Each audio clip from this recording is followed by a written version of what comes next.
is not like TV, only better. Television! Teacher! Mother! Secret lover. What, that's it? That's your movie? Well, I said that I had an idea for a movie.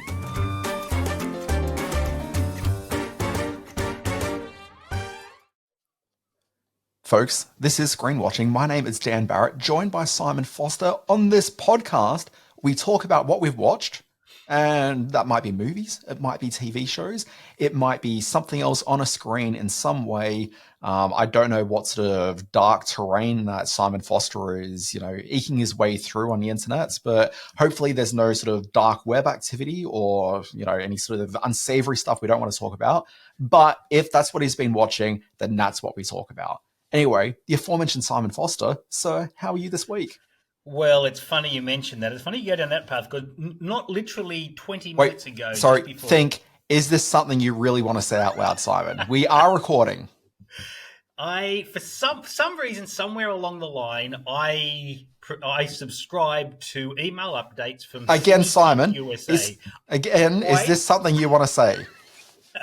I subscribe to email updates from Cine Kink US, which is a film festival in New York City, which handles all sorts of things in the manner of, as the title might suggest. They're doing a 50th anniversary screening of Deep Throat, the classic 70s porn film, and I'd use the term classic for my brothers and sisters out there who had a scratchy VHS copy of it. So, yeah, things did get dirty. I'm glad you brought it up. Hope you're well, Dan Barrett. And, yeah, tough week this week. A lot of work kind of didn't quite fall into place the way I wanted it to. Not a lot of things to review, but I'll make the most of it this week. And quite frankly, I'm glad to be here talking to you and the fellow Screen Watchers just to liven things up. Yeah, I sent some messages to Simon and I was just sort of met back with videos of, do you remember that guy who was really upset about Britney Spears on the internet a few years ago? It was basically Simon was just the exact same. It was just like video message after video message. I couldn't even make out what he was saying. There were just too many sobs on the videos. I said to you on that day that I was ready to down tools, open a big bag of Doritos and start binge watching Ghost Adventures. What I did in fact do, because I needed to feel like I achieved something that day, see the beautiful physical media wall behind me, I stripped that down, reversed the alphabetical order so that all the discs that were behind the front row are now in the front row. It was a very fulfilling 5 hours work, I've got to say. So things are good. Sorry, I hear about work like that and I just assume you've got an exam due the next day. It's good to be here. What are we talking about on this week's show, Dan Barrett?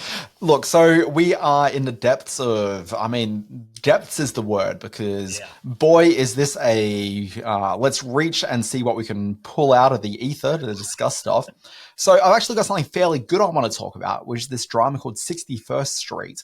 This is a show that's in its second season, and both the seasons are now streaming on Stan. What's notable about this show is it was an AMC Plus series when it first debuted. However, it was AMC Plus and nobody saw it. However, what's exciting is that the CW in the US, they stopped production on everything. And all those DC superhero shows, all but one of them's cancelled. Like, they've gotten out of that business entirely. And what they decided to do with their schedule going forward is to stack it with just a whole bunch of imported dramas and comedies and whatnot. One of the things that they bought was this show, 61st Street. And I'll be honest, I knew it was a show that existed. I hadn't really given it much of a look. It's got a bit of a dull name. The art for it didn't really look all that compelling. It just kind of looked like it was just one of these shows that are being made as a result of peak TV. Anyway, I'm going to give that a look because the show is, the show is now out in the world. And yeah, this show is a sequel to the streets from 0 through to 60, but this is the 61st Street. So I didn't think you got the gag, but I'm glad you did. Sorry, I had to get out there. So anyway, I'm going to talk about 61st Street. I'm also going to talk about a new Netflix animated series. It's called Captain Fall, which did debut 2 weeks ago, but I figure nobody's talking about it, so I might do a bit of a discussion about that because there's nothing new this week really worth talking about. And Simon, you've got some new movies. Well, movies is a term that's bandied around a lot nowadays. Meg 2, The Trench, is in wide release. Boy, I've got a few choice words to say about that. And also a Netflix title which debuted 2 weeks ago, which nobody's talking about because it was made 5 years ago, is a new Jackie Chan, John Cena buddy action film called Hidden Strike. Boy, I've got a few paths to go down with that one. It hasn't been a dull week on the screens that we watch. The Melbourne Film Festival opened last night, and they've got one of their biggest programs over the next couple of weeks. We farewell the wonderful Paul Rubens, who we know as Pee Wee Herman. Well, obviously you're a Pee Wee fan. Who's not a Pee Wee fan? Yeah, look, I grew up. I've got eyes. I care. Yeah. Oh, one of the funniest moments I've had watching a movie is when he takes off on the motorbike after doing the dance in the biker bar and crashes the motorbike through like 3 billboards. It was just one of the funniest things I'd ever seen. Logie's controversy with that old racist Sonia Kruger, alleged racist, I think we have to say, to avoid litigation, winning the gold Logie. You got any opinion on that? Didn't even know this was a thing. Yeah, Sonia Kruger won the gold Logie, and everybody's a bit agog after the comment she made a few years ago regarding Muslims, but we'll skim over that and hope someone better wins it next time. And I noticed on your Always Be Watching newsletter that the Max brand bled subs in the wake of the rebrand from when it went from HBO Max to just Max, something like 1.8, I want to say, off the top of my head. It was about 2 million. So look, here's the thing. So they went for, I don't have the numbers in front of me. I want to say it dropped from like 97 something million subscribers globally to 95 something million. It was thereabouts. Yep. Basically what happened was, so we're recording this on the 4th of August, 2023. Overnight, there was or in the early hours of this morning, really, there was the quarterly earnings call from Warner Brothers Discovery. But what the quarter that they're talking about is the same quarter that saw the Max rebrand happen from HBO Max to Max. Mm-hmm. We don't have Max in Australia, or HBO Max for that matter. They were set to launch and then are not, and then, probably got another year or two before that happens now. But when they did the relaunch, the experience of it was that on that day, you load up your HBO Max because you want to watch the fancy HBO programming of the day, and then you just got a big message on the screen saying, sorry, you now have to download the Max app instead. So it takes you to a link, and you have to, download the new app. So when they did the earnings call this morning, you got people like David Zaslav, who's the CEO, and he said that we were expecting some churn taking place as we move from HBO Max to Max. Okay, and like I suddenly appreciate churn being an industry term for flux, a little bit of sort of unknown. Some subscribers dropping away, others signing up, and so there's the churn number. See where it lands. Yeah. So he said that, and I thought about that, and I thought, well, look, if you're expecting to lose 2 million plus subscribers because you've changed your app, then you haven't educated your audience particularly well as to what's going on. You haven't educated them on what the benefits are of downloading the new app. But then on top of that as well, like, what are you doing from a technology standpoint where from my perspective, if I looked at the apps, like there was very little difference. There was a bit of moving things around on the screen, but it was still kind of the same experience from a UI perspective with a few changes here and there. Like things in the background may have changed quite dramatically, but I also don't know why it's not just an update of the app and it's a new app that you're downloading based on that account. Like, I don't understand. I'm not a technological, whiz. I've never built apps before, so I don't quite know exactly some of the intricacies there. But it just strikes me, I don't know why it's not an app update rather than, a new release. So why are they losing 2 million people just because they've changed their app? That seems a little bit high. The spin on it seems ridiculous. Yeah, it is ridiculous. And so you also look at what's happened with the Max relaunch, which is from a audience consumption experience. People sign up to HBO Max because they like fancy dramas. They like their high-end HBO scripted stuff. They like some of the third party, Sopranos, that's it. So all the HBO stuff, all the movies that they have on there, and then some of the other required Warner Brothers stuff in there, and then some like DC animated stuff and a few kids things like Sesame Street sort of bundled in. Like that's why you've signed up to it. But with the Max relaunch, all that stuff's pushed to the background because he really needs to like sell people on the idea of watching Discovery content. Okay, because they've got this very large library of Discovery content. But the thing is, the HBO Max audience weren't there for Discovery content. So now they're sitting there with all this Discovery content. And look, I would assume that most people are probably looking at this going, well, why am I subscribed to this service? Because I don't care about whatever home renovation show. I don't care about this cooking program. I just want to see Tony Soprano doing all sorts of unsavory business. I want to be able to watch The Leftovers. I want all that other gear. Are the Discovery people, is that sort of aimed at my crowd who do all the Bigfoot expeditions and ghost adventures and all that kind of stuff? Simon, this is the bullshit thing that Zaslav and co have done, which is that if you're a Discovery person and you're only really interested in the reality content, you can still subscribe to the original Discovery Plus app, which costs less money. Like, why wouldn't you just stick there? I don't know what the draw card is. Yeah. Sorry? Now we're seeing where the 2 million, might have... That's exactly it. So, explanation for the drop-off. In an ordinary environment, Simon, I'd say, well, let's look at the next quarter and see if they regain those 2 million people with the exciting new content coming. But this quarter, they've barely got anything new that's launched. Also, there's strike activity happening, which means that the production pipeline has come to a standstill. And where are they going to be finding new subscribers from? Because they're not really offering anything, which is particularly that compelling. Like, it's just not there. Is it fair to say that Zavlav's skating on thin ice at the moment? Does he seem to sort of hurtling forward with plans that haven't quite been thought through to the nth degree?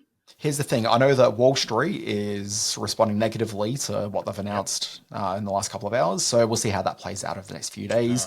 Right. But then the other thing as well is that the expectation is that within the next 4 or 5 months, the year-long restriction that's put in place from a governmental policy perspective is that they can't make any acquisitions or the company can't be sold because they're just finishing up their merger of the Warner Brothers and Discovery companies. So once that's merged properly, once that 12-month period's finished up, and it was in, I think, May last year that it went through. So, we've still got, actually, no, it was earlier than that.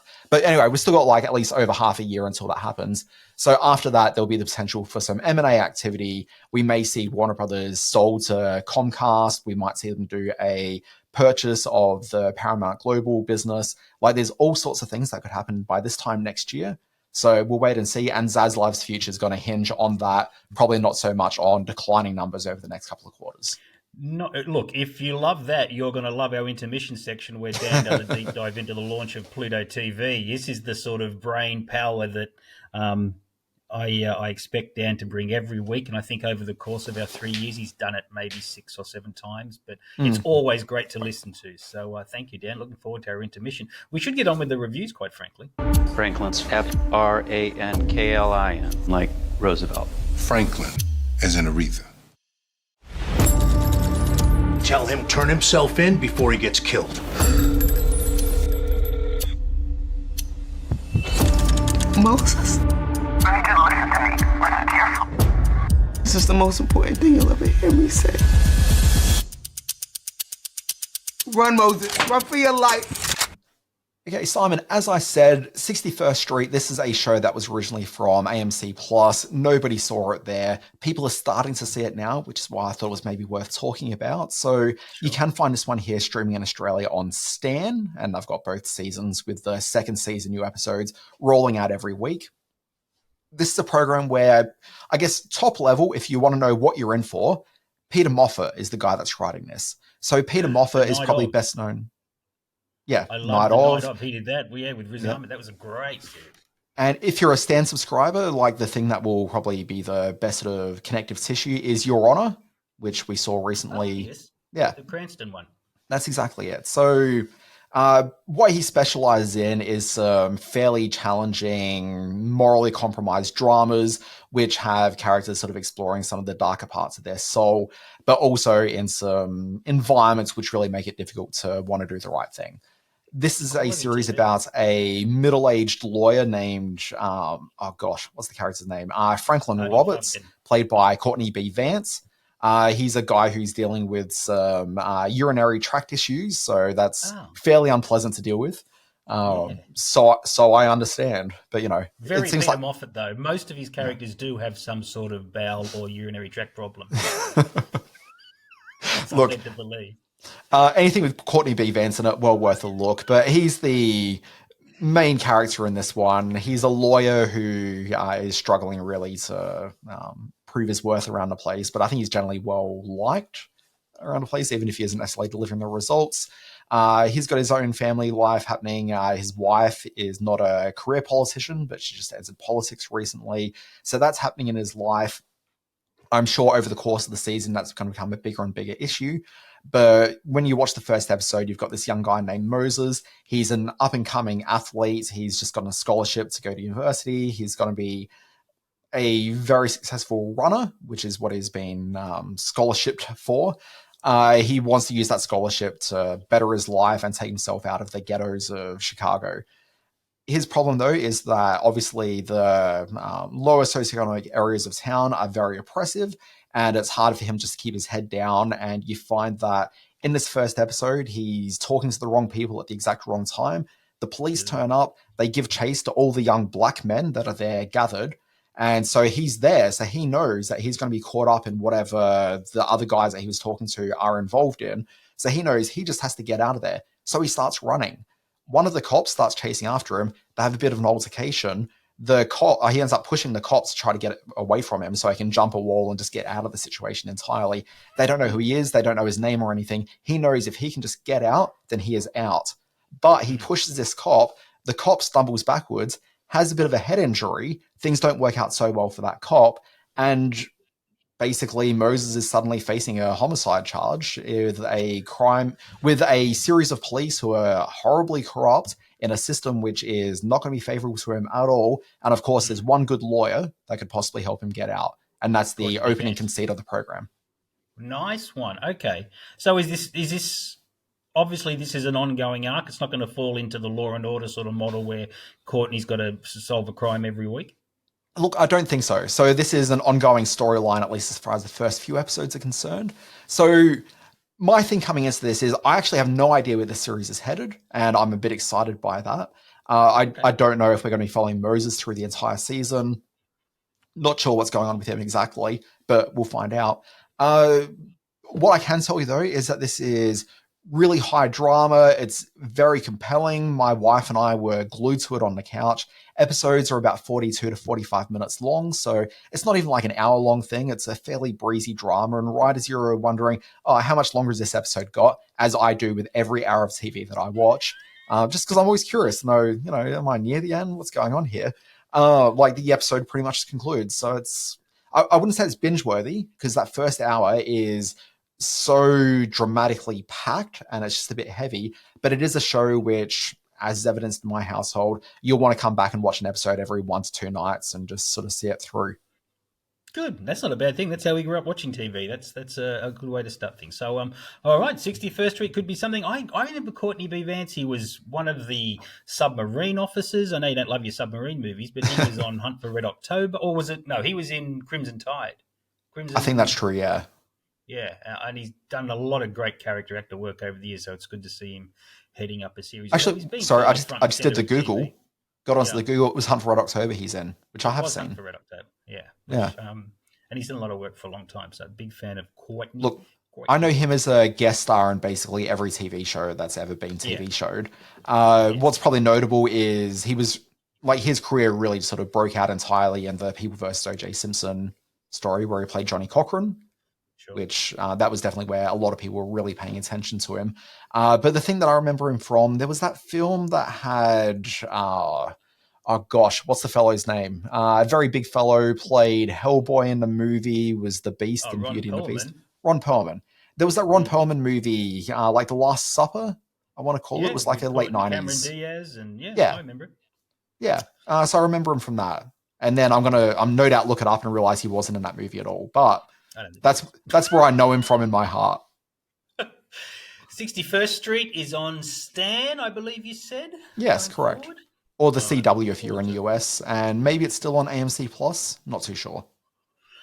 Also in cinemas this week, or if you listen to this next week, probably in the dump bin at your local JB Hi-Fi, is Meg 2, The Trench. Jonas, we need your help. We're detecting increased aquatic activity 25,000 feet deep in the trench. It's an ancient ecosystem untouched by man. Whatever is down there is trying to make its way to the surface. This was a bad idea. Simon, before you give your review, I will say I read a couple of reviews this morning for this. And considering that I only read reviews for this morning, it makes me think it was embargoed right up until the last moment. Never usually a good sign. And the reviews I read definitely suggest not a good sign. Okay, so off topic for a second. I'm on this little sort of chat group on Facebook where all us critics are listening, talking to each other, trying to figure out where the previews are and why they're not previewing that. Did you get an invite for this?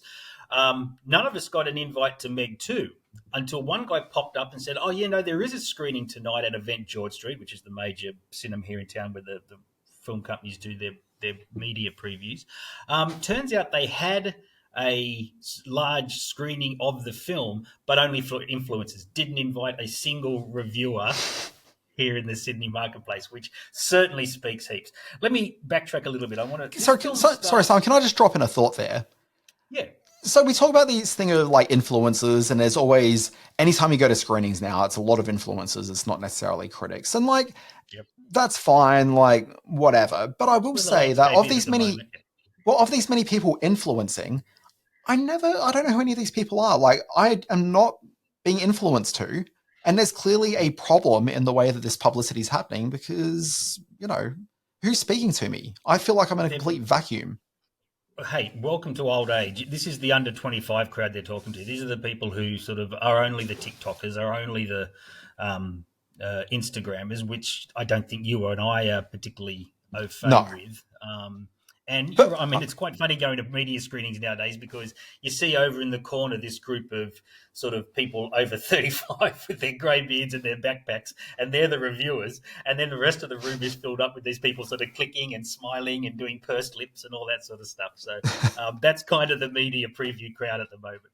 I mean, I will also say that fair enough, like talks to that young crowd, because that is the audience that goes to movies. Like that is what props up big Hollywood opening weekends. Sure. Yeah, all very true.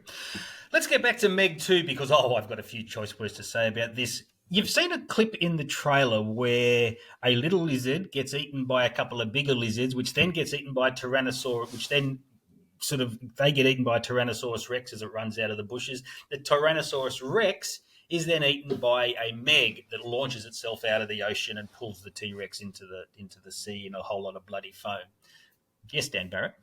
What is a Meg?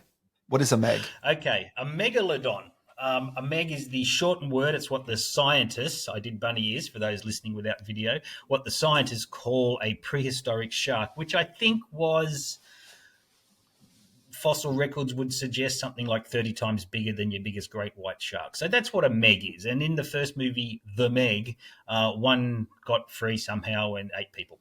And Jason Statham stopped them. So in the second one, it opens with this dinosaur clip. Now, straight away, my mind goes, okay, these group of little dinosaurs eat a smaller dinosaur. We discover there's this huge carcass there, which would not distract a small dinosaur from to go and eat a little dinosaur. Then the T-Rex comes running out of the bush to chase the smaller dinosaurs as well, totally ignoring the carcass. The T-Rex is an apex predator, but it will feed on large carcasses of rotting meat to get by. So it wouldn't have chased it anywhere near the water. When the Meg jumps out of the water to get the T-Rex, the weight of the megalodon would have been so huge it wouldn't have been able to drag itself back into the ocean. So we're basically about 40 seconds into the film, and I found at least 4 points, just from my very cursory knowledge of prehistoric creatures, that get me angry, that upset me. And the tone is set for the rest of this film. Now, this is a particularly stupid movie. It is aimed at people maybe 12 years and younger who've never seen any kind of creature feature. What happens in this film is that Jason Statham leads a group of tech people who are trying to explore a subterranean, submarine type of landscape that is maybe or maybe isn't full of Megs. He breaks through that, goes down there, does a bit of exploring. The Megs then follow him up, and people on a resort get eaten. This is essentially the whole plot, but it gets so bogged down. This inexplicably runs for 116 minutes, which is the longest 116 minutes you've ever seen. Now, cinema is over 100 years old, and they've been making monster movies for most of that time. It shouldn't be so tough at this point in time just to make a big, dumb monster movie and make it thoroughly enjoyable on the sort of level that you just have to hit to bring a few chills and a few giggles. And yet, director Ben Wheatley, what on earth is Ben Wheatley doing involved in this film? Wait, Ben Wheatley made this? He's the director, the man who made Kill List, the man who made High Rise, the man who made all these high-profile, sort of high IQ type of genre thrillers. He's now making one of the silliest films I've seen in a cinema in a long time. Simon. Next thing you tell me that Neil Blomkamp is probably making like Gran Turismo. I was surprised by that last night too. I saw, wait a minute, this is a Neil Blomkamp film. But I don't begrudge Ben Wheatley for taking the international market dollars to make a movie like this. I do begrudge him that what he has produced is such a lackadaisical, such an uninspired, for a film that should get you revved up to the point of just geely good time fun. It just stays at this morose, moronic level for its entire running time. And Statham, he had troubles with the first Meg because he thought the plot line was silly. The first Meg is Citizen Kane compared to Meg 2, The Trench. So he's clearly in this just for the big dollars. And a lot of Chinese dollars are being forced into this. One of the big joys about watching Meg 2, The Trench is seeing, in fact, maybe the only joy about watching Meg 2, The Trench is the parade of company titles at the start of the film. The Chinese money companies do these beautiful logos at the start of every film they finance. So don't ever be late for a film that's financed by the Chinese people because they're beautiful to watch. They're by far the most creative thing about Meg 2, The Trench. I can't wait. Sorry, is that the end of the review? I could blather on because it just gets me angrier and angrier the more I talk about how stupid this is. It's the fact that it's crept into cinemas in the wake of Barbie and Oppenheimer. They don't expect it to be around for very long. They're not really releasing serious blockbusters while those two films sort of take up all the cinemas they're in. So, this one will be come and gone pretty quickly. Okay. And that it's funny. Can I just say one more thing? Yeah. I went to a 10:30 session yesterday morning. And as we walked out, there was a lot of clearly sort of old school Jason Statham fans and maybe a few fans of the original film. There was maybe like 20 people walking out. Sorry, there were 20 people at a session on a Thursday morning? Yes, there was. I was surprised. I mean, I know the first film was kind of a hit, so maybe they just wanted to get out. But you've never seen a more despondent, dejected group of people walk out of a cinema at the end of a screening in your whole life. Here we go. Yes, Dan? Sorry, did you walk out of a screening for a little film called Star Wars: The Phantom Menace? Because I can't imagine that the people were more despondent than the audience for that film. You make a good point. I was one of those despondent members. But stumbling out of Meg 2 yesterday, there was just this constant grumbling of, yeah, it was all right. Yeah, it was kind of stupid. Yeah, okay. It's just one of those. I get so upset when so much effort and so much money, clearly, and a whole lot of technical wizards spend all their time making a movie, and what comes out of that effort is Meg 2, The Trench. So here we are. Okay, let's move on. There's a new TV show on Netflix, new like about a week and a half ago. It's called Captain Fall. You had the worst exams in the history of the Naval Academy. You guys always say that you dread the day he was born and that he's a loser. Mr. Tyrant wants us to take a different approach this time. Instead of finding a captain with certain credentials, he wants us to find a captain with none. Like a wet piece of clay with a license to command the ship. Captain Fall, Simon, is a new animated series. It has the same visual stylings as, well, pretty much every other animated series around at the moment. It's a comedy. The idea of this is that Captain Fall, who's played by Jason Ritter, who people have seen him in Things, he is a very good-natured, lovely young man who wants to become a sea captain. He seems to be going to some sort of sea captain school. He's part of yeah, that's right. He's from a very wealthy family where being a sea captain is something that happens quite regularly within the family. His older brother, Tanner, who's voiced by Adam Devine from Workaholics, he is a sea captain himself. He's a bit of a douchebag, but he's more popular, and therefore he's a captain on a much bigger ship. Because Captain Fall, the titular hero of this, Nobody really likes him, and he's just not particularly that smart or really capable. He finds himself the captain of a ship of a like small little theme park type thing. He takes people backwards and forwards across a small little river. That's where his sea captaining's taken him. There's an incident with Tanner where Tanner takes control of the ship. There's a big accident, and so Captain Fall loses that job as well. But what's happening at the same time is there is a ship that's being run by a group of criminal ne'er-do-wells who have found that the patsy captain they had captaining their ship has been arrested by the FBI. And that guy, innocent of the charges, but everyone who was working under him on that ship, very much guilty. Captain Fall, he's looking for a job. They go to an employment agency and say, hey, look, who's the worst possible captain we could hire right now? They say Captain Fall. You can see where this is all going. Yeah. That's the premise for this series. Yeah, exactly. Yeah, that's the premise for the series. Okay. Fine as a premise. The problem is, as a supposedly laugh out loud comedy that's very much aiming for, you know, the guffaws that you find in all the other sort of adult oriented animated comedies, none of the jokes are any good. It's all efforts to be laugh out loud funny. Every joke falls flat. I don't think I laughed a single time during the episode, which is a shame because I was kind of hoping for at least a good little chuckle out of this. I'd had a good time with the Futurama reboot last week, and I was kind of primed for like another animated comedy right now. Doesn't hit the mark at all. But what's weird about this program is all the dramatic elements of it are actually fairly compelling.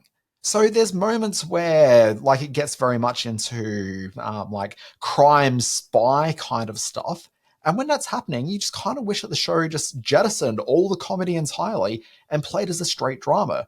At the beginning of this, we talked about 61st Street, which was a drama from AMC Plus. Okay. It got me thinking about AMC Plus, and another show that nobody watched on that streaming service is this really good animated drama series called Pantheon. Now, it dawns on me that one of the big things happening in the world right now is the rise of anime. And you look at the success of that, and you look at how much Netflix is leaning into anime as a genre. You look at how many dollars anime drives around the world right now. And then you look at the American animation market, where they just keep on churning out these really dopey, unfunny animated comedies like Captain Fall. And yet, the very few times that they try these dramatic things, it's only networks who are right on the margins of things making stuff like Pantheon, which doesn't get seen. Okay, I don't understand why a company like Netflix can't look at something like Pantheon and say, look, within America, we can make this sort of quality drama. Why not actually invest a little bit more in that and have some American high quality drama from an animated standpoint? Instead, it just seems like we're squeezing these dramatic conceits in something like Captain Fall, and the show is terrible. It doesn't work. I don't really plan to go back to it. But also, part of me in the back of my brain is just thinking, I kind of want to know where that narrative is going because it was kind of interesting. And it's frustrating, Simon. What's the animation style on Captain Fall? Because Pantheon was a beautiful, beautiful looking film. The animation was gorgeous to look at. Is this a 2-cell? Is it traditional animation, or is it the sort of GIF style CGI stuff that we've sort of got to suffer through to get to the laughs or non-laughs? Okay. It is a TV show that looks exactly the same as every other animated TV show around at the moment. So it looks a bit like Futurama, or it looks a bit like Disenchanted, it looks a bit like Archer. A little bit like Archer. Yeah, Archer looks a bit like Archer, looks a little bit like F is for Family, looks a little bit like BoJack Horseman, looks a little bit like Big Mouth, looks a little bit like Bob's Burgers, looks a bit... Like they all just look generically the same these days. And Pantheon didn't. Pantheon looked beautiful. Yeah, no, that was great. Pantheon is, top level. That's what you want to like ultimately reach for. If people haven't seen Pantheon, please watch Pantheon. That was fantastic TV. But this looks like every other. I interviewed the creator of it over on our YouTube channel, so that's worth having a look at. Yeah. Absolutely. Terrific show. All right. So Captain Fall, we're having a good week with reviews this week, aren't we? Are we ever? Let's move on. What's the next thing on the what's on the dock now? Hidden Strike? It's a team of international criminals. The biggest oil heist in history. It's not personal. These guys are a little bit on edge. You guys do nicknames? Bald Eagle. Tomb Raider. full disclosure, there's a lot going on here. Okay, Simon, on a scale of 1 to 10, 10 being the best, 1 being the least, and let's maybe pigeonhole this again. On a scale of 1 to 3, where does this sit? Yeah, look, it's certainly at the low end of the 1 to 3 scale. On the Simometer, this rate's well down on this year's releases. I do want to point out very briefly that there are 2 quite small films in the cinemas at the moment. Miracle Club, I think it's called, with Laura Linney, and About My Father with Robert De Niro, that I just couldn't get to this week because of festival stuff and home stuff. So I have settled on Meg 2, which I decided to see on the big screen, and this one, Hidden Strike, which is a film that is being released on Netflix in 2023, but was actually shot on a whole series of green screen stages 5 years ago. Jackie Chan and John Cena, 2 big names in their own right. John Cena looks so young in this. This was before Peacemaker. This was before the last couple of Fast and the Furious films. He is a different looking actor to what I've seen him in more recently. And that's because this film, directed by Scott Moore, who has been given the reins to the next Expendables movie, corralled these 2 stars with a lot of Chinese backing, a lot of Chinese money, again, beautiful opening logos, to make this what is a sort of mishmash hybrid of contemporary setting, but also Mad Max style desert car chases and action. It's all about these 2 sort of anti-heroes, Jackie Chan and John Cena, who are thrown together in the middle of an oil war. They've got to make the run from a oil factory under attack across the highway of death to Baghdad, all the while trying to save a small group of villagers in the area. It's the most generic 90s buddy action sort of setup that uses very C-grade 2020 style CGI. So much about this film looks fake, to the point that there's a couple of CGI generated stunt sequences which verge on two-cell animation style quality that look completely chintzy. Having said that, doing my research for this review, I found out this film cost $80 million to make, has literally sat on the shelf for the last 5 years, and has a global box office taking of $2.7 million. So we are talking about a major loss. I don't think the logos are going to be that flash from here on in if these Chinese backers have got to save a bit of money, because this film has cost a lot, looks cheap as chips, and has plonked down on one of the streamers on Netflix with so little fanfare, considering the people involved, that it has to be considered one of the big dogs of either this year, 2023, or 2017 when it was made. I'm not quite sure. Chuck it into both years as one of the year's worst. Yeah, so I was a bit confused by this one, because each week I put out this newsletter where I talk about the new and returning shows of the week, and I include the Netflix movies and a few others in there as well. I saw this and thought, oh, this is a new movie, and then I looked into it and like, oh, no, this is actually a bit older. It's just debuting on Netflix this week. So from what I understand, it actually got a release in cinemas across Asia, but not a big release. So it certainly saw some stuff there. But I think it's been available on like the direct-to-video market for some time. So I'm sure they've probably made a bit of money that isn't necessarily reported as cleanly through that. So it may not necessarily be a huge loss, but like, you know, it certainly is what it is. It was for me for 100. Can I ask a question? Why did you watch this and not They Killed Tyrone, which is also on Netflix?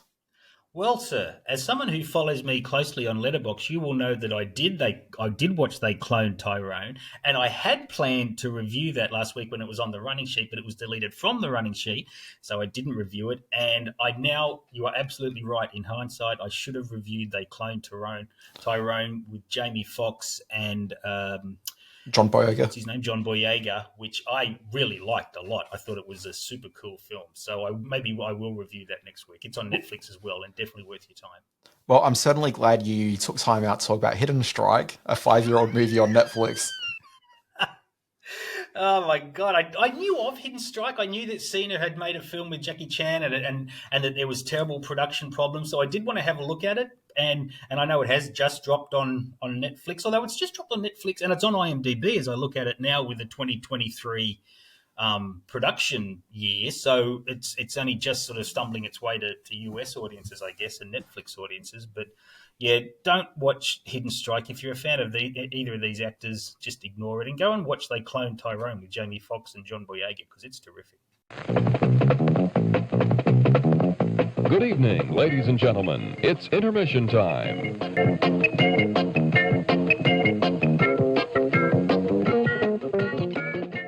That's right, folks. It's time for intermission now. I have decided to hand this right over to Mr. Dan Barrett because it's his area of expertise. It was announced through the week. I first read it in Variety, but I know it was covered in a lot of places, and specifically on the terrific Always Be Watching newsletter. Please subscribe. PLUTO TV is launching in Australia with a 50-ish strong channel that is going to cover a whole lot of programming options for the Australian audience. But what is PLUTO TV? How will viewers access it? There's a lot of questions that are raised by exactly what PLUTO TV is. Settle in, Dan Barrett's going to do one of his deep dives into the TV landscape and introduce you to PLUTO TV. Okay, I'm going to try to keep this as brief as possible. So look, let's maybe address the question first, like what is FAST TV? So yes. If people don't know what FAST TV, it's an acronym so in the same way that you hear about SVODs, which is subscription video on demand, FAST TV is free ad-supported television. So what that means is basically any website where you go to where you can stream some video and you're not really paying for it. It's just purely through the ads that are streaming is paying for your access to it. Now, what it usually means and the way that FAST TV is considered as a platform isn't so much that, like TV is probably the key word in it. It's old school linear streams of television. So when you flip on the TV and you see Channel 9 playing, for example, it's exactly the same kind of experience, but it's streaming instead of being broadcast. Okay. And usually on these fast channels is that the expense of running that channel is kept as cheaply as possible. So what a lot of the content is that you find on these fast channels is there's a number of types of things. So there's some channels which are just literally one TV show that's just playing as like a linear loop. So for example, in Australia, you can get like a Baywatch channel. Okay. And it's nothing but episodes of the old school Baywatch TV program from episode 1 through to when they go to Hawaii. And then after Hawaii, when the show got cancelled, it just starts again at episode 1 and carries right through. So I think that's under the 10. That's one of the 10 channels, isn't it? We'll talk about that in a little bit, but like that's the idea. So there might be a Baywatch channel. There's like Twilight Zone channels. There's Beverly Hills 90210 channel in the US. Sometimes they're like well-known shows like that. Other times they might be sort of retro picks, like on PLUTO TV in the US, there's a Rawhide channel, for example. There's a Rifleman channel. There's an Addams Family channel. There was a Wings channel for a little while. There's a Family Ties channel. Then you also find that there's then you find that there's some versions of that. So, for example, there's a Happy Days channel, but it doesn't just play Happy Days shows. It also plays things from the extended Happy Days universe of shows. So things like Laverne and Shirley and Mork and Mindy, shows that were all spin-offs from that original series, and they were just played randomly. Case in point, 90210 also plays Melrose Place episodes. There's a Star Trek channel which plays, the various Star Treks from around the place. So you find that. So you've got those types of channels. Then there's some theme channels. So there might be like a drama channel that plays nothing but dramatic shows. There might be a Best of British channel, which has just nothing but British TV programs. Sorry to our YouTube viewers just then. I was trying to kill an ant and had to move my laptop out of the way. So got some crazy cinematography happening then. Okay. Oh, God. It's second ant. What's going on in here? It's taking over. It's the tropical climate that you live in. They're everywhere. No, there's just 2. Anyhow. So you've got like those theme channels, but you might get a movie channel. So it'll be like a theme. So it might be the action movie channel. So it's just nothing but action movies. There might be a kung fu movie channel. There could be a comedy channel. Are all different to the pop-up channels that appear on Foxtel and stuff, aren't they? These are different sort of long-term programming. We'll get to the Foxtel thing in a moment and how it's a bit different. So you've got those types of channels. You've got other channels which might be like news channels, for example. So, for example, Sky News UK. could be available in the US or Australia as a fast channel as opposed to like something else. So you might find them. Most of the time, though, it's a lot of those sort of low-rent, right-wing news channels from the US. So things like Newsmax and all that kind of gear. Oh, those ones that you keep sending me clips from. Yeah, I get it. Exactly. Yeah. And I'm like, Simon, finally the truth is being told. Will you not listen? So you'll find those channels that might be music video channels where it's nothing but, 1980s music clips, 1970s, metal, like whatever, hip hop channels, classic music. You'll find that kind of gear. This is largely what Fast is. So it's basically cheap content that they're able to pull together and bring to an audience as cheap and economic fashion as possible, but offer a lot of it. The result for you as a viewer is that there's a whole bunch of things to sit back mindlessly and just like skim through until it just happens to fall upon something. Now, there's value to these channels that play nothing but a specific show, in that you might kind of like that show, but there'd be nothing that would compel you to want to watch that show. Because in the modern era, we watch TV shows from episode 1. So, for example, I mentioned there was a Beverly Hills 90210 channel that you can get in the US. You sit down and watch that because you like 90210, and you can just flip on the channel because you're a bit bored or half asleep on the couch or a bit drunk or whatever, and you'll find whatever random episode is on, you're probably happy to jump into that one halfway through and just watch that episode, and you can catch up because it's just 90210, like who cares? Okay, but like, you just want to watch something for 20 odd minutes, it's on, and it feels like TV used to feel.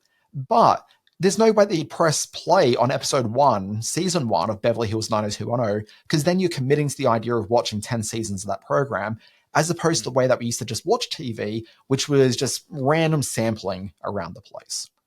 Okay, so this that's would also work really well for anthology stuff. Like you mentioned the Twilight Zone, you could just click on perfect. and jump in at any thing. That's great. Yeah. Okay. Or like you could watch an old Mission Impossible from like 1966, and it's like, oh, I'll just watch this hour, where you probably wouldn't think to actually watch that as the thing.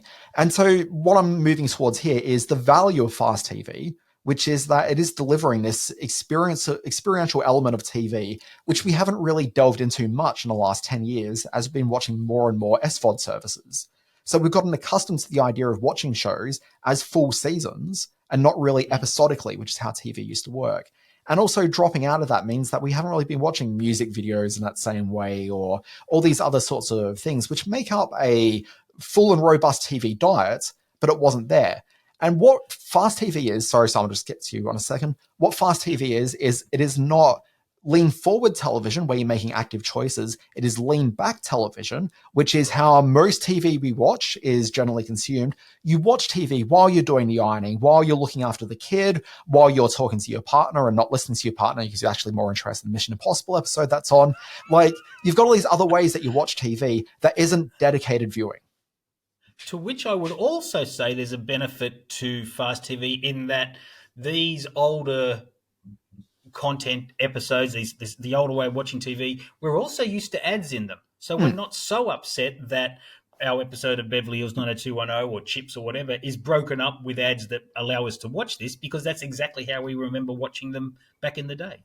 Yeah, so there's definitely a nostalgia play that works well for older viewers in regards to this. But I'd also say that for younger viewers who are less accustomed to ads than they used to be, it's probably not such a big deal because, one, we are actually watching SVOD services with more ad-supported plans coming through. Oh, sure. So, I mean, I know myself, I flipped from the $16.99 Netflix plan to a $6.99 plan. That's exactly the same technologically and what you're able to get for it. The only difference is that it drops in occasional ad through it, and I don't mind that trade-off at $10 a month. Yep. Like, that's fine. But you are finding more and more viewers are taking to those plans. So it doesn't feel that far out of the way that people are watching these programs anymore. So it's less generational than you may think. All right. So this intermission section, I did sort of break down a few of the questions, which you've already answered. What programming makes it unique and interesting? You've answered. Does old content get remastered for this HD broadcasting? Is it HD broadcasting? What's the tech requirements that we need to watch fast TV? And is the old content going to look any good?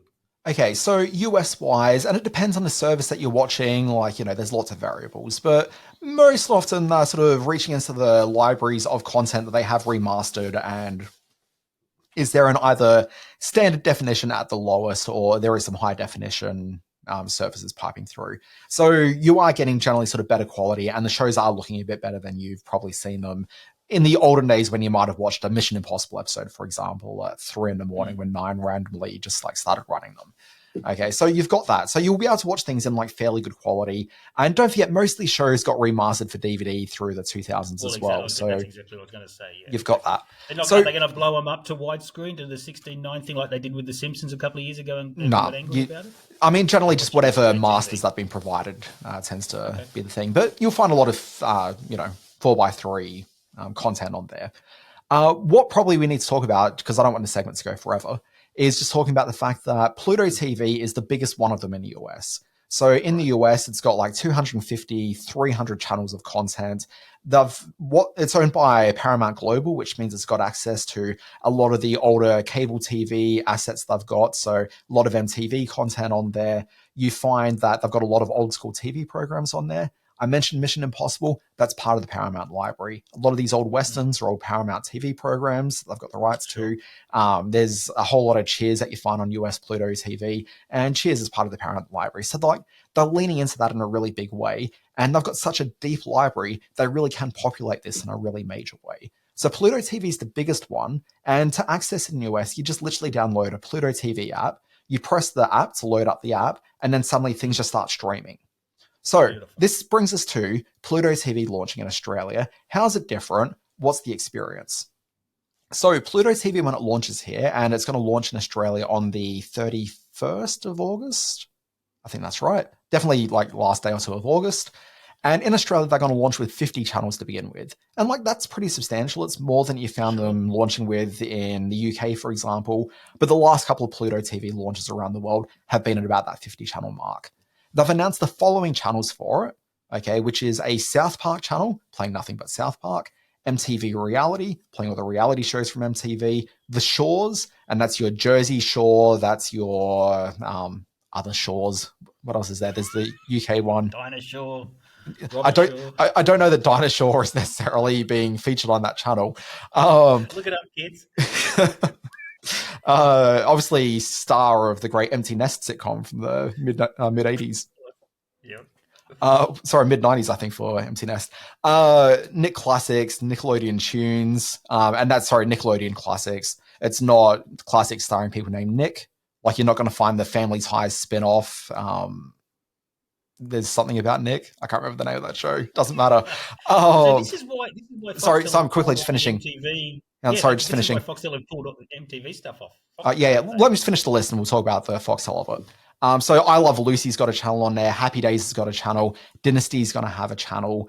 And you look at that lineup and you can actually say all these channels are currently streaming on 10 Play. And they are, because in the last couple of days, these channels have all sort of launched on there. So if you go to the 10 Play app, the catch-up app for Channel 10, there's a tab that says Live TV, and you can find a whole bunch of these channels coming through.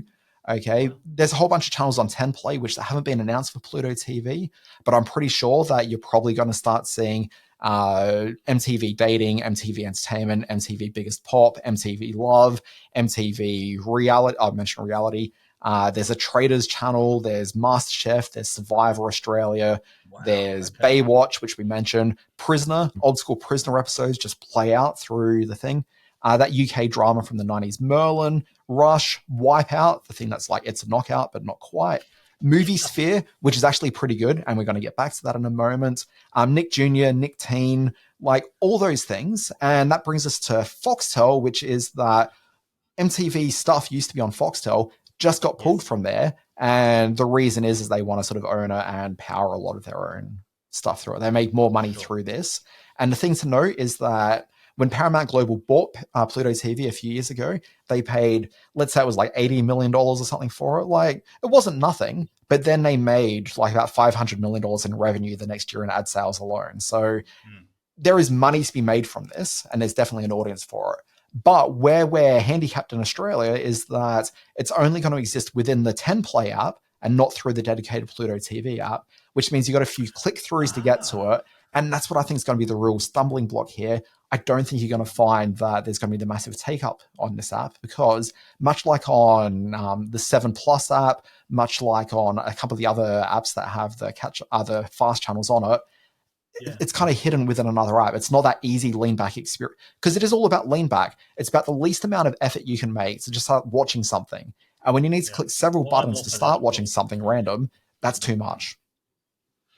That I did not realize that. I thought it was going to be a standalone TV channel. I didn't know it was going to be part of the drop down. So you're scrolling down through the 10 play page to get to the Fast TV app that'll get you to the Pluto page. Well, you're loading up, if you've got a 10 play app on your TV, which you probably do, load up the app, find a live TV segment, then find the channel you want. It should be load up the app, a channel starts playing, you find another channel to watch. And also 10 play, you have to log into that app. So whether that'll still be the case in a month's time, not sure. Another barrier to entry, more friction. Where does the name come from? Why is it called Pluto TV? Because 10 years ago when a guy launched the service, he called it Pluto TV. I don't know. It's just it is what it is. All right. Yeah. Well, on that hazy bit of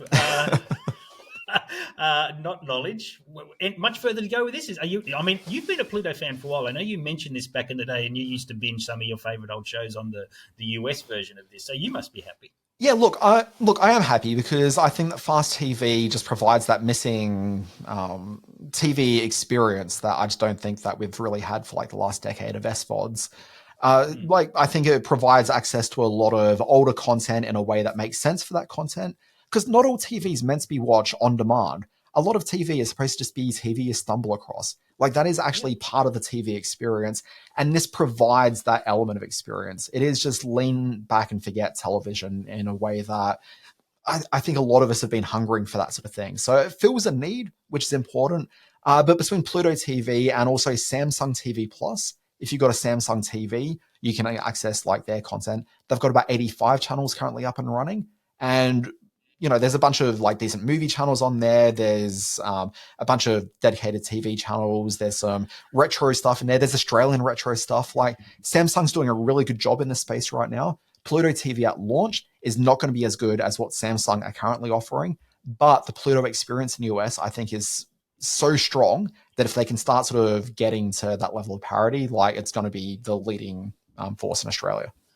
Just to wrap this up, I want to ask, can you ever see a time where TV almost comes full circle and high quality HBO type content, like we talked about earlier, The Sopranos, Sex and the City, all that sort of House of Dragons and all that sort of thing. Can you see a time where people are willing to pay less for that to go back to the ad inserted, the fast TV? Oh, well, they are now. Watch those. Well, they are now. This is what I was talking about earlier, which is that you can pay less for Netflix now and get ads in your Netflix. And get ads, exactly. In the US, HBO Max, which then became Max, you can get an ad-supported version of that. Hulu's got ads. Paramount Plus is all going to have ads. This is the experience now that people are happy paying less money for. Hulu in the US, I read a stat the other day that said 90% of its subscribers are on an ad-supported model. So people are comfortable viewing ads again through these services because cost of living's going up. People want to be able to access this TV. So the ad-supported versions are the cheap and easy way to be able to do it. There is that trade-off, but people are happy to make that. The question is, could that content make their way into a linear schedule like Pluto TV and the other fast channels offer? And I would say the actual strength of the fast TV services is not that you're watching first-run content, but really you're watching old favorites and just random TV stuff that you may not have expected to watch. Right. Always fun talking about this sort of stuff, Dan Barrett. No one knows this sector, this sphere of the entertainment industry like you do. It's called Pluto TV, August 31, we believe it's dropping here in Australia. You'll be able to keep up with everything that's happening in the fast TV realm with my good mate Dan Barrett, who knows his stuff. Well done, Dan. Yeah, I didn't even mention Vivo or Bloomberg in any of that. Okay, Dan, well, I'm going to start this one because you've been talking now for what feels like an hour.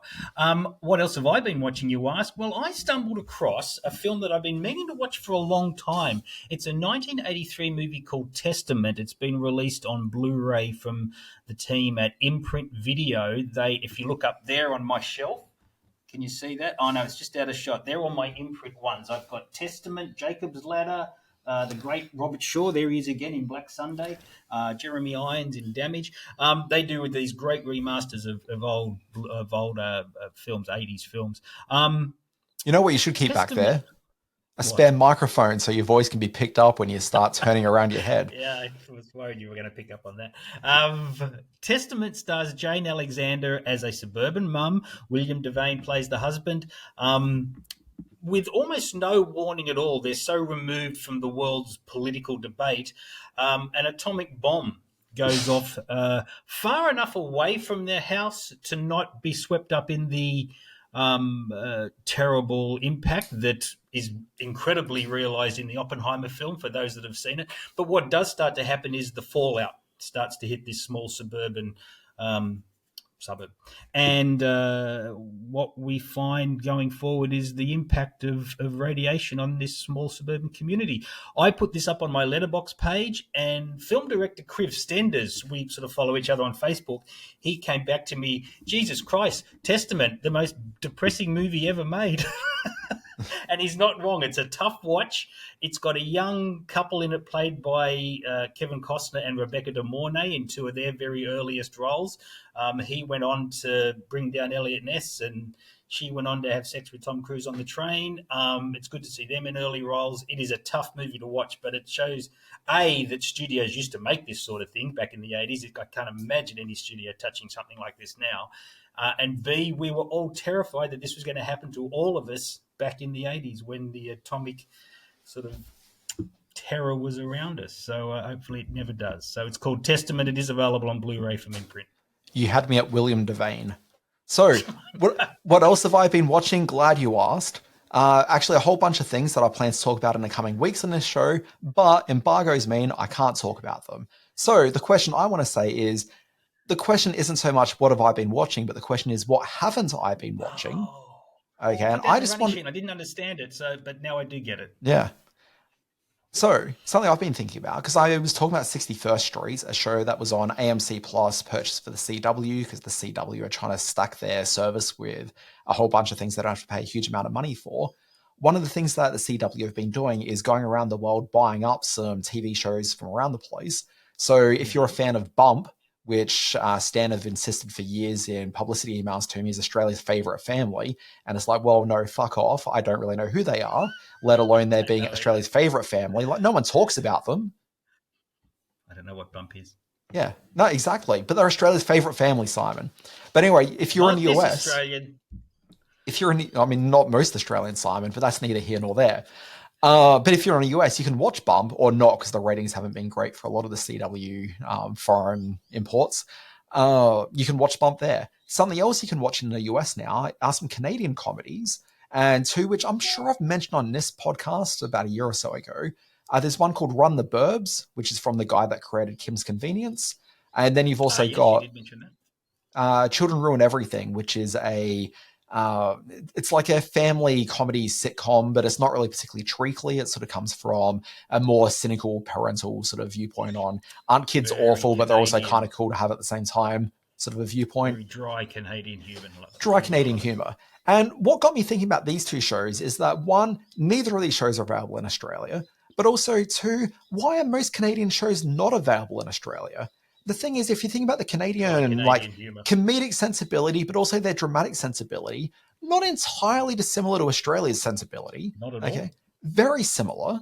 Okay. Why are they just not picked up by Australian networks at all? Like, why can't you get onto Binge? And this is a coded message to my pals at Binge who may be listening to this podcast. Also, Stan, I've got friends working over at Stan that could also take this information on board, or any of the other networks where I also know people. Guys, why are you not buying Canadian product? It's sitting there. It's easy to consume. It's got a very strong crossover element. Why are the only Canadian shows that we get here Letterkenny and then random episodes of Corner Gas that occasionally play on SBS? Why is that the case? Because this stuff, like, it's not going to be like ratings gold. It's not going to be the most viewed things, but surely it can't cost that much money and there'll be an audience for it. Like, think about the number of people that watch. Think about the number of people that still watch Degrassi, but also maybe more currently Kim's Convenience. That show was fairly popular. Like, it's not like so these far shows. back. Yeah. I heard my wife scream, "Oh my God," from the living room, and I thought she'd stubbed her toe, and what she'd really done was stumble across old episodes of Degrassi. People adore that show, and you're right. It's when the Canadian stuff hits our shores, it finds an audience. Letterkenny's cash cow for whoever picks it up. And what was the other one you mentioned? There's Corner Gas, which plays on... Corner Gas, that's right. Yeah, which is led by this guy named Brett Butt, which I think is a great name. Okay. Yeah. Cool. Schitt's Creek is another great example. Canadian comedy. Exactly. Yeah, this stuff plays. Why not give more of it a chance? Hunt it out, make the deals. That's what I'm saying. If you're listening to us in Canada, get in touch with us at screenwatchingpodcast@gmail.com, and we'll pass your messages on to the programmers here on Australian television. Let's get your shows on our TV screens. We're here for you, Canada. Canada. Something like that. Okay. There we go. We've ranted on well past the hour mark. This was meant to be a short show.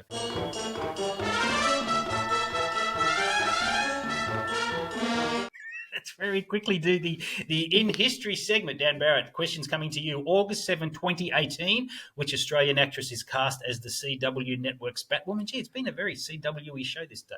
Yeah. Who was cast as Batwoman? Look, I object to the word actress being used in this, but we are talking about star of the original Meg, one Ruby Rose. Love Ruby Rose. Don't say nasty things about her. On August 10, 2021, it's a movie. I made that up. It's not real, tweeted screenwriter Akiva Goldsman amid rumours that COVID-19 vaccines could turn people into zombies. Which of his movies was he referring to?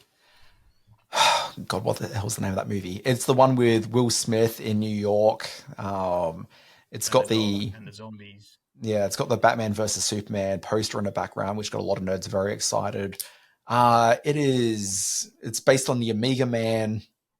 I can't think of the name of the film. Based on Last Man on Earth. It's called I Am Legend. I still think it's Will Smith's best movie. Okay, and August 12, 1988, which Martin Scorsese movie was released to howls of protest by religious zealots everywhere. Yeah, it was Last Man on Earth. Sorry, Kundun. No. No? Last Temptation of Christ. 88. Sorry, I read that as 98. Yes, no, it was The Last Temptation of Christ with the... What? With the great Willem Dafoe. Now, can I tell you about the time that I watched that movie? Sure. I'd not seen the film before. I've only ever seen it the once. Okay. Yeah. But I had a copy on my computer and I thought, you know what? I've got a 2.5-hour flight from Melbourne to Brisbane. I'm going to sit here and watch this on a plane. Boy, did I start regretting that. Oh, what was it? The scenes with Barbara Hershey as a not-so-virgin Mary? All sorts of scenes, Simon. All sorts of scenes. Oh, wow. Yes, The Last Temptation of Christ. Boy, it caused a big stink back in its day. This week's birthdays. No, not happy birthday. No, not that. Please, no, not happy birthday. This is a fun one. I don't know if you'll get this. August 5, 1951, John Jarrett. August 6, 1973, Vera Farmiga. August 7, 1942, American actor Tobin Bell. And August 9, 1968, Gillian Anderson. Well, what could the birthdays all have in common? So the connection isn't that I've met them, because I can say that for 50% of them, but not 100%. Who have you met? I've met John Jarrett and Gillian Anderson. Wow, have you really? I've met Briefly. Jarrett. I haven't met any of the other ones. Yeah. Okay. Anyway, that's my name dropping. You're not the only one that's allowed to do that. So, John Jarrett, as we all know, played Mick in Wolf Creek, a serial killer. Vera Farmiga was in Bates Motel, playing Mrs. Bates, who I believe got a little bit of blood under her fingernails herself. Tobin Bell, and this is the one that tipped me off as to what was going on here, I believe is the killer from the Saw films, if I'm not mistaken. Yes. And then Gillian Anderson, initially I thought, well, she took on a lot of serial killers in selected episodes of The X-Files, starting with the episode Irresistible, but with a number of other episodes along the way. But that didn't quite seem right. Then I remembered she joined the cast of Hannibal from the second season in a recurring role and became a fairly prominent character in the third season, where she joined Hannibal on a murderous spree across Europe. You know, not the answer I had, but I'm going to give it to you for bringing what other answer is there? Skills. Well, it's just that they've all fronted a horror franchise, or they've all fronted a scary movie franchise. Hey, Simon, try harder. Try harder. Well, hey, I did not expect you to lean into it with such enthusiasm. So we just run through it from my point of view. Wolf Creek for Mick Jarrett, for John Jarrett, Vera Farmiga from the Conjuring series, Gillian Anderson from X-Files, Tobin Bell from Saw. So they were all front and center of their own sort of horror genre franchise. But you really went deep on that. I did not know Gillian Anderson was in the Hannibal series. Well, I don't think most people did. It was not a widely viewed program. Wow. You have brought your A game to this episode of Screen Watching, my friend. I'm very excited to be part of this with you for this week. Yeah, thanks. Just do what I can. Just trying to make a good quality product here, Simon. All right. Read my words over at screen-space.net or at screenspace on Facebook. Screen Watching is all over your socials. Our Facebook page is at Screen Watching Podcast, at screen_watching for the Twitter. Do we still call it Twitter or is it X now? Don't know. And the Screen Watching YouTube channel, which I've got to get some new stuff up on. Haven't done that for a while. Screenwatchingpodcast at gmail.com for all your emails to us. You can find me at the Dan Barrett on X or on Threads. You can also find me on Blue Sky at Dan Barrett, .bsky, however that works, I don't know. You can start your day with my free newsletter. It's called Always Be Watching. Find that one at alwaysbewatching.com. It's got the big stories in TV, streaming, and film. And on Fridays, I've got the Always Be Streaming newsletter, which recounts the big shows and movies that launched that week. Also, feel free to reach out and tell me about the fancy new opening titles to this podcast and how much you love them. Yes. You've done a great job. You've really put in the effort.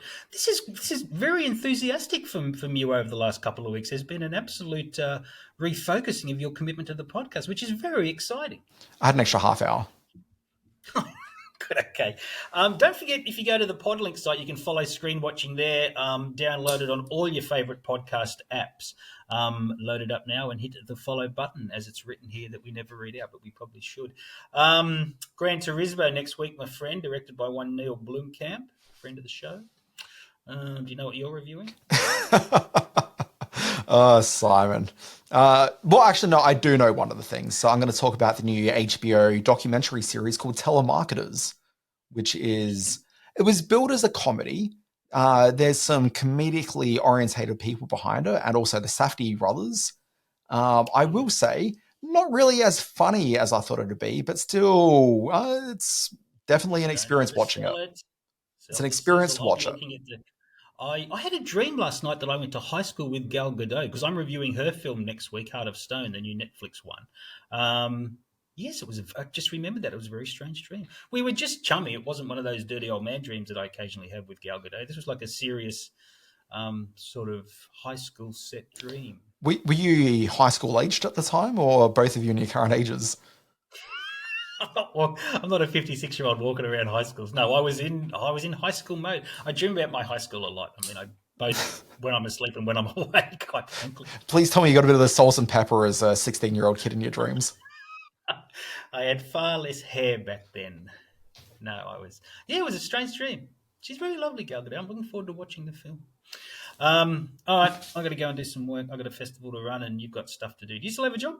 I hope so. Let me log off and I'll find out. Bye, Dan. See you, Simon.